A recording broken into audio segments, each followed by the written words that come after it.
seen about like if you could hold off on maybe picking off like a high loss pick for Edward. I mean, it's not always like the worst thing in the world. There have been times where they would win it. I'm not gonna knock it, but as much as possible, try to leverage it so that Edward can also help play make. I mean, for that scenario, I kind of get it.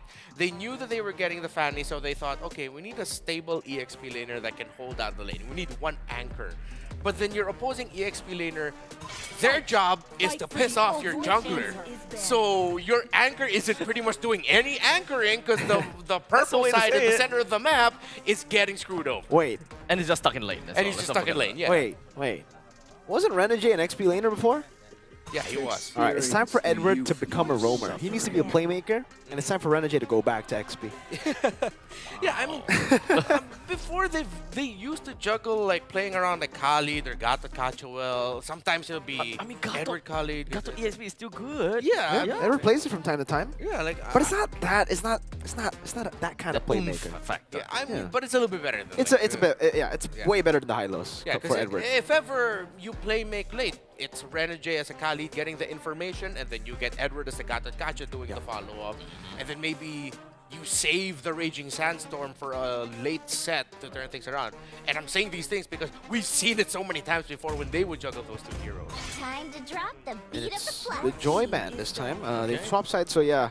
Mathilda, Granger, RRQ, respect the Granger. The Harith is still up for grabs. Do they want to leave the Fanny open again?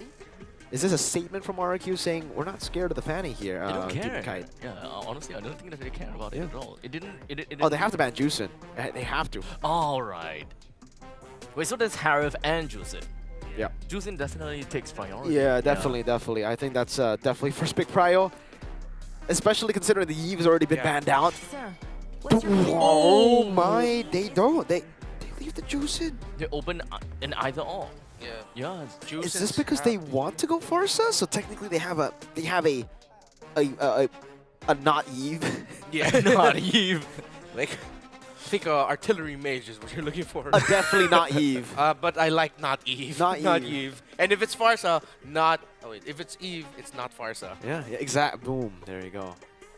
I wonder what's taking them so long. Are they actually thinking about leaving contemplating something the else? Juicin open against Rins? Like that's the hero to flicker forward. That is Rins, dude. That's happened before to Aurora, where they fell for the trap of rushing Juicin and then they just get countered and nothing happens to you in the mid. Okay, there we go. So they took go for it. They gotta. At least it's gonna be a 0% win rate. That can't be right. I mean, it's only been picked twice. Yeah, so it's fine.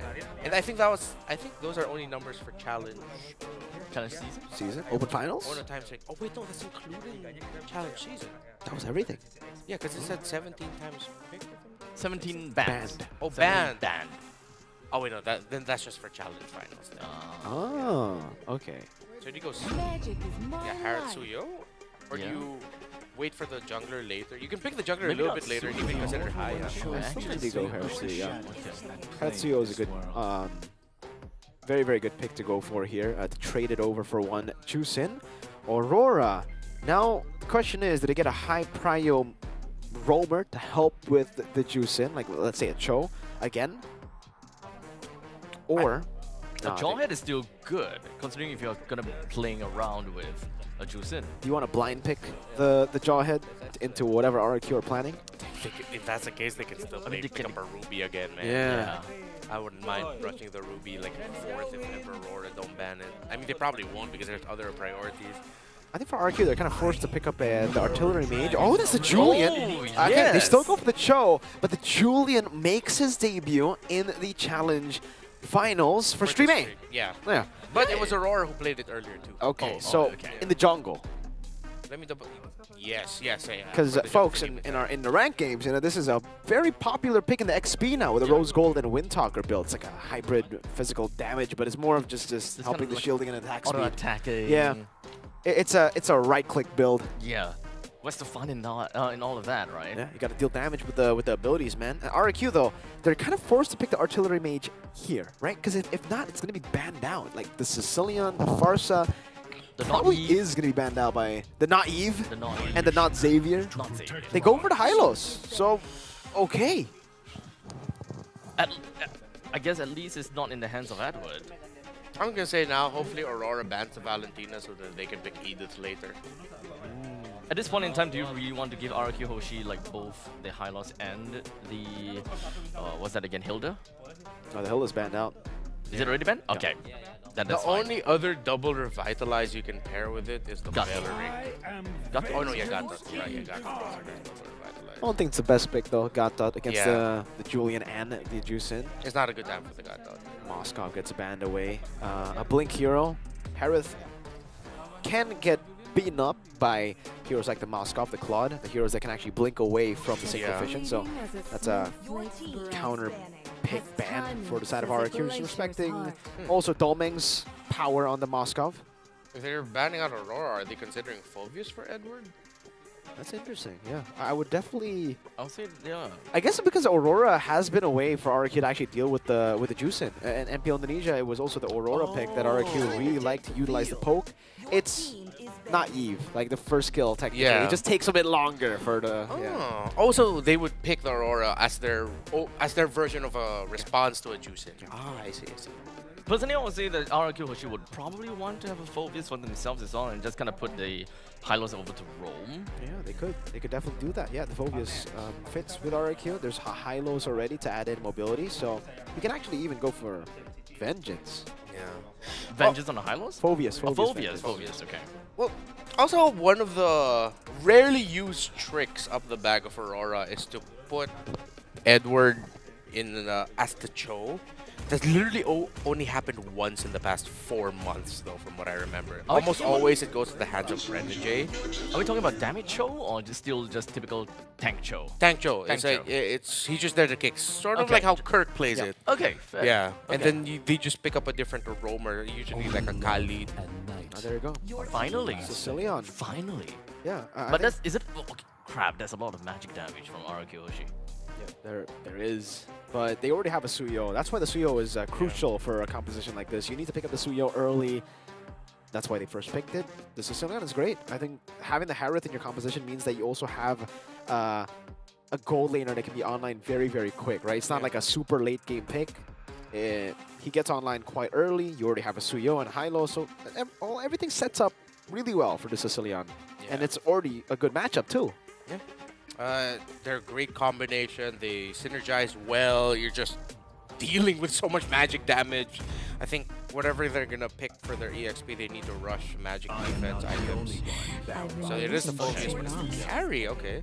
So again, carry was one of the heroes leading up to this tournament. We were talking about it behind the scenes that more gold laners have been trying to reintroduce into the meta.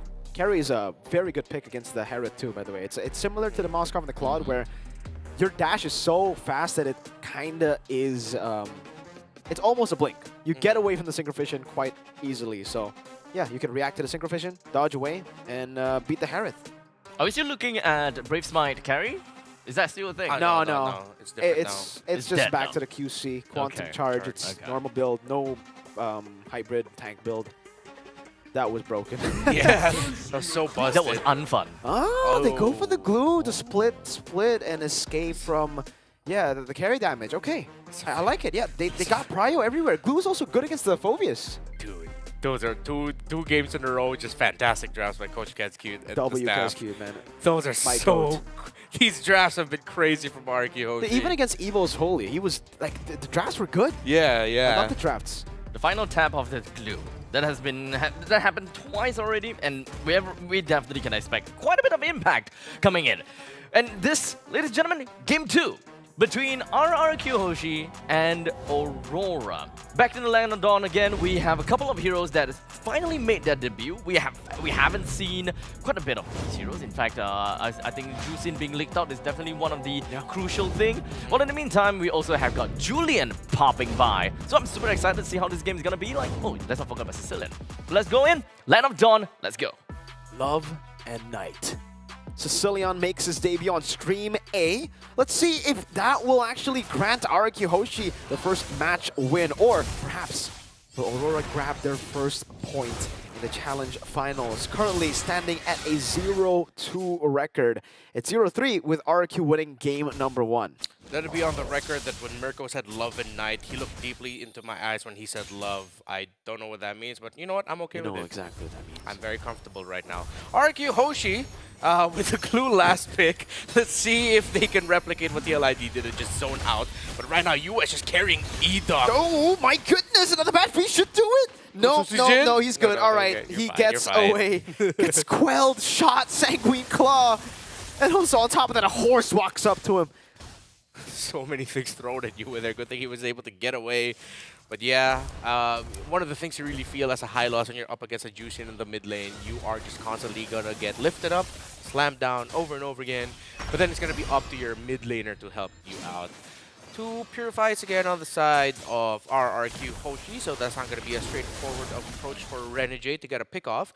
If ever, I would like to see Renegade actually try to commit those kicks onto Sutsujin when he can, at least to force out the dagger out. Now up top, Toy versus Domengkai. Toy has been great actually in the laning phase. We've seen him against Erlan, against Domengkai early on the Granger, winning out the matchup too. Now let's see on the Harith against the carry. Sutsujin able to get level 4. Also, the Crab, decides to give it over to Dyron to get level 4. Edward and Yue straight into the mid lane to get level 4. And straight they go towards the turtle. Yeah, a little bit more competitive now, Aurora, for this first one. E-Dog showing up, but RRQ Hoshi, let's see if they can steal. Renegade walks up with a Jikudo already. Rins down with the bad impact, is constantly putting him down damage. Demon Kite able to go for the red tree. Now it's going to be E-Dog walking up Sanguine Claws to lock him down. E-Dog DOT takes the kill. First blood for Turtle. Now RRQ Hoshi, let's see if they can get away with this without giving any more kills. Dyron in a dire situation. Pass 3-man Sanguine Claw from Rins. And just like that, Dyron gets out, goes back in, mounts Renegade, brings him back with the slam, pass. 2 for 1. Only a Turtle, another Sanguine Claws. Rins is stacking up. Bat impact over to Edward. Now E-Dog running away, getting into the turn range. Edward mounted. 2 splits in the team fight. Oh, this glue again. Oh, once I saw that glue, I started to get worried for Aurora. But Rins has also been one of the biggest problems for Aurora when it comes to trading around the river. He is just free to Sanguine Claws, and finally Renegade gets a kick on him, but he gets away. Yo, he's doing a lot of damage already. Rins, he got so many stacks. Yeah. He was getting all of the hits on his skill shots. And this is going to be a problem. Getting hella stacks. And after all of that action, I think he was just constantly in the second or third activation of the bat impact. No wonder it would hurt every time it would hit. Now Aurora needs to slow things down because they just had a rough reality check that trading against RRQ Hoshi is not going to be so straightforward with the glue and the high loss around. And the Sicilian. Oh, stun again. Renegade quelled. Renegade flickers out. Glorious pathway from E-Dog this time. And it's the Crimson Beacon from Yue to just get Renegade some space to escape.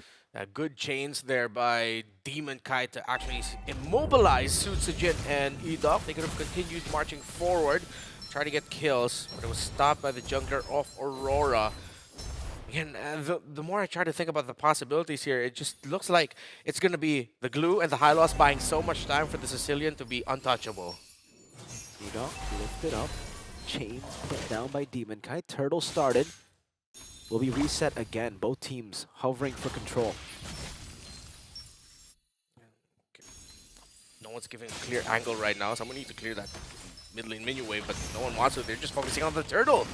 Darren walks up, slam, pass. Edward goes over the flicker. Now Rin's caught in the bad spot. Has the Purify back up again. Pops in the bad piece. Is able to kite away. Renegade caught in the bad spot. Sanguine Claws. And the bad impact. Turtle reset. Sutsujin now walking back, blinking back again. Queller popped in. Edward still able to get some stacks down with the Infernal Pursuit. Now it's the Crimson Beacon. But the Sanguine Claws is still there. A kill over to E-Dog. Now next is Dyron.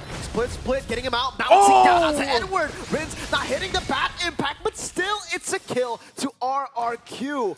Now another brawl. No, Sanguine Claws dodged away from with the sword. Mid lane, it's a kick actually. Over towards Toy, he's still all good. Yue gets covered to slam. Rins is there. Slam, pass. Sanguine Claws! Gets another on the Sicilian in the early game. The Sicilian and Glue working together. Aurora does not have a lot of breathing room in fights. They're fighting into things that are crowd controlling them and bursting them down, and Renergy might be up next. It looks like he can't get away, but he does. But that's just more pressure from RRQ Hoshi.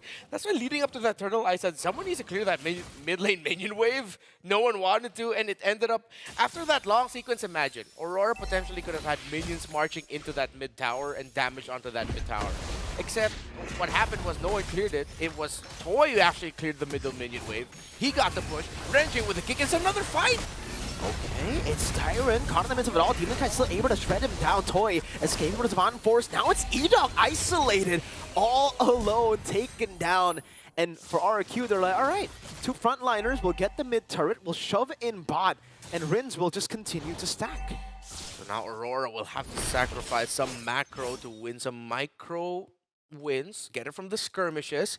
See if they can balance out the macro just a little bit, because if Aurora continue to rotate together as 5, they can just continue to send Sutsujin or maybe even Toy in the opposite lane to continue pushing and applying pressure in the map. Looking at the items, only just a Feather of Heaven for Demon Kite's Julian. Already a War Axe and a Hunter Strike for the Suyo.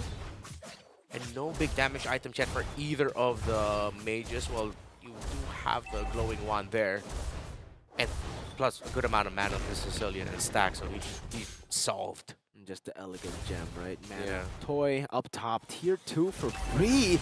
Doming? Dude, oh my damage. Rins is the one actually going in. Even with the flicker forward. Doming Kite taken down, soloed by Rins.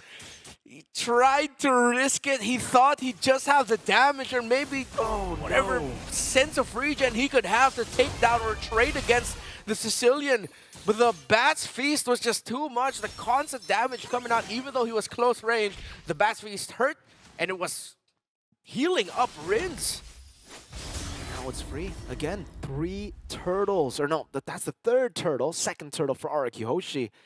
2,900. Make it 3,000 gold for RRQ Hoshi. I would love to see the stacks on Rins in the 8th minute of the game here. Seems like he's gotten so much in all these fights, constantly getting 3-man Sanguine Claws, 3-man Bat Impacts.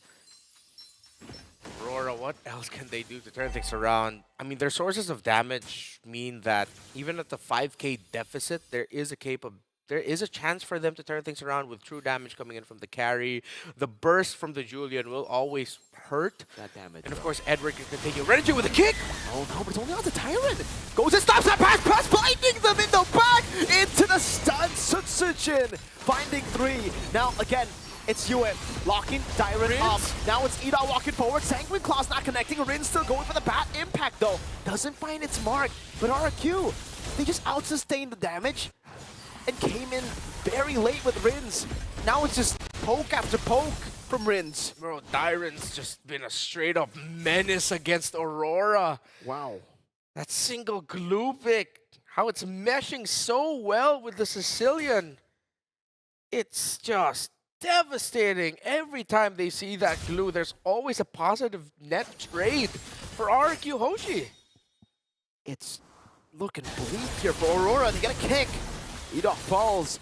A 2-man Sanguine Claws. Doming Kai this time, I don't think he's going to dash forward to try to pick up Rins. He's learned. He's learned from that one. I saw that earlier. I'm not going to do that again. But as the game goes to a later stage of the game, it's going to be harder for Aurora. RRQ. The Harith is going to scale. The Sicilian as well. Yeah. And as scary as a carry is in the late game, for Doming, he's technically going to have to rely on Renegade to get kicks. Yeah. And there are 2 Purifies on both the carries. Yeah, for Renji to get kicks, and for... Oh, another one? Stun over to Renegade, and just like that, Oh, that's mounts it. over. Sutsujin claims the kill with the Soul Severed. Now, goes for the stun. Yue, Crimson Beacon out with the blink. Oh, has to flicker out of the Sanguine Claw. Good commitment on the flicker. If he gave that to RQ Hoshi, that would have been as good as game. But still, RQ Hoshi would still get this Lord without a problem. The passives on the turrets are up there. That should be gone in just a bit. RQ Hoshi, it's not endable, but it could be a very devastating push. up top. Doming will be Waiting. able to recall. Okay, he just commits it to go back. Yeah, the Sky Piercer 2 for UA just built up. I wonder if that's third? Second item? It should be third, right? No, I mean, looking at the timers. Yeah, yeah. Rose Gold Meteor for Demon Kite. A bit more sustained. You can see that bad impact. Landing onto Edward with Sanguine Claws. Constant poke coming in from range. Now the Glorious Pathway to zone them away. Oh, another Sanguine Claws there. That's the Zaman Force used up by Toy. Still unable to crack the base open. Yeah, you could also see, though, Demon Kite does have the damage up there for him. That little trade he had with Suchijin, that was just Demon Kite and one turret hit and brought down Suchijin to 40%. So the Julian damage would not be a problem. Just how long can you survive the fight around the glue? Oh, whip from Edward. Try to go for the skill 2 flicker. Ends up flickering straight into his demise. Purify out from Toy. Away from the Lantern Flare. Sutsujin up top. Trying to go get some more hits. It's again Sutsujin with the Queller on Renegade. Constant poke. And now they look for another wave in the mid lane. Bleak is an understatement. The lights have been almost completely snuffed out by the Kingdom. RRQ Hoshi now calculated with taking down the turrets. The next Lord, if they decide to just not push this and end it right here, should be the winner here for RRQ. 2 base turrets. RRQ will be happy with that. They stay disciplined. They move back. They've gotten an almost 10,000 gold lead at this point of the game. And for Aurora, they're just being suffocated in their race. Again, 2 games in a row, they decide to pick up the Cho, and RRQ Hoshi just responded with, again, 2 Purifies and having a very high impact EXP laner. 100% Edward has more impact now. Oh no, that's another one! Renegade gets caught, and there was not enough time to react. The flicker was there for Renegade, but he could not tap it. CC from Edok, the slow with the Glorious Pathway, the instant burst from Toy, and Rins too. You blink and you miss it. Yeah, every time RRQ Hoshi sees a member of Aurora, they do not blink, they kill. And it is a decisive kill every time.